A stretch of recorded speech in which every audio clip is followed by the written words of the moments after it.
வெங்காயம் பெரிய வெங்காயம் எல்லாம் நறுக்கி வச்சுருக்கேன். சின்ன வெங்காயம் அதிகமாக போட்டிருக்கேன், அப்போ தான் சாம்பார் ருசியாக இருக்கும்.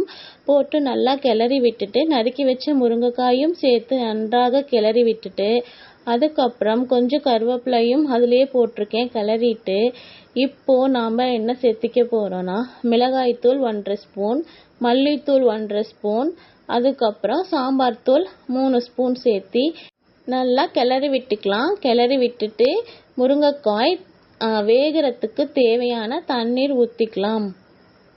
புதினா சிக்கன் செய்ய போகிறோம், அது எப்படி செய்யலான்னு பார்க்கலாம் வாங்க. ஒரு குக்கர் வச்சுக்கலாங்க. அதில் தேவையான அளவு எண்ணெய் ஊற்றிக்கலாம். 1 ஸ்பூன் அளவுக்கு சோம்பு சேர்த்திக்கலாம். ஏற்கனவே நான் சிக்கனை கழுவி எடுத்து வச்சுருக்கேன், அந்த சிக்கனையும் சேர்த்திக்கலாம். அது கூட மஞ்சள் தூள் சேர்த்திக்கலாம். மஞ்சள் தூள் நாம் சேர்த்துறதுனால அந்த சிக்கனில் இருக்க கவுச்சி ஸ்மெல் நமக்கு போயிடும். எண்ணெயிலேயே கொஞ்சம் வதக்கிட்டு அதுக்கப்புறம் மஞ்சள் தூள் சேர்த்திக்கலாம். மஞ்சள்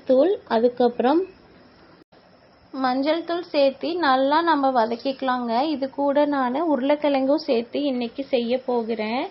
அதனால உருளைக்கிழங்கு தோல் சீவி நான் நறுக்கி வச்சுருக்கேன். அந்த உருளைக்கிழங்கும் இந்த சிக்கனோடு சேர்த்து நல்லா கிளறி விட்டுக்கலாங்க.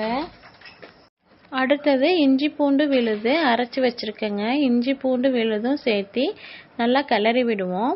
அதுக்கப்புறம் இன்னொரு மசாலா இதுக்காக அரைக்கணும். என்னென்னா 1 கைப்பிடி புதினா, 1 கைப்பிடி மல்லி, 3 பச்சை மிளகாய், இது எல்லாமே சேர்த்திட்டு இது கூட ஒரு பெரிய வெங்காயம், ஒரு தக்காளி எல்லாம் சேர்த்து நல்லா ஃபைன் பேஸ்ட்டாக அரைச்சி எடுத்து வச்சுருக்கேன்.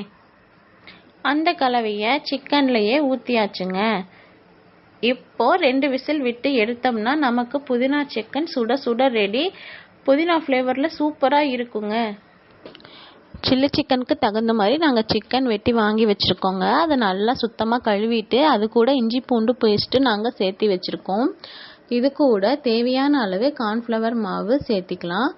கார்ன்ஃப்ளவர் மாவுக்கு அப்புறம் ஒரு முட்டையை உடச்சி ஊற்றிக்கலாங்க. முட்டையை உடச்சி ஊற்றிட்டு சில்லி சிக்கன் மசாலா நாங்கள் வாங்கி வச்சுருக்கோம், அந்த சில்லி சிக்கன் மசாலாவையும் சேர்த்திக்கலாங்க. இது எல்லாமே சேர்த்திட்டு நல்லா கிளறி விட்டுக்கணுங்க. சில்லி சிக்கன் மசாலே உப்பு இருக்கும், அதனால் உப்பு போடலைங்க. நல்லா கையிலேயே பெசரி எடுத்து வச்சுருவோம். இது ஒரு 1 மணி நேரம் நல்லா ஊறட்டுங்க. இது கூட லைட்டாக தயிரும் போட்டுக்கலாம், அப்போ தான் நல்லா சாஃப்ட்னஸ் கிடைக்கும். கொஞ்சம் தயிர் ஊற்றிட்டு நல்லா மேரினேட் பண்ணி ஒரு 1 ஹவர் எடுத்து வச்சுருவோம். அதுக்கப்புறம் இது பொரிச்சிடலாம். ஸோ சண்டே ஸ்பெஷல் என்னென்னா ஒயிட் ரைஸு, புதினா சிக்கன், சாம்பார், ரசம், சில்லி சிக்கன், அவ்வளோதாங்க. ஓரளவுக்கு தான் நான் வீடியோ எடுத்திருக்கேன். இந்த வீடியோ உங்களுக்கு பிடிச்சிருந்தா நம்ம சேனலை சப்ஸ்கிரைப் பண்ணிக்கோங்க, லைக் பண்ணுங்கள், தொடர்ந்து வாட்ச் பண்ணுங்கள். தேங்க்யூ ஃபார் வாட்சிங்.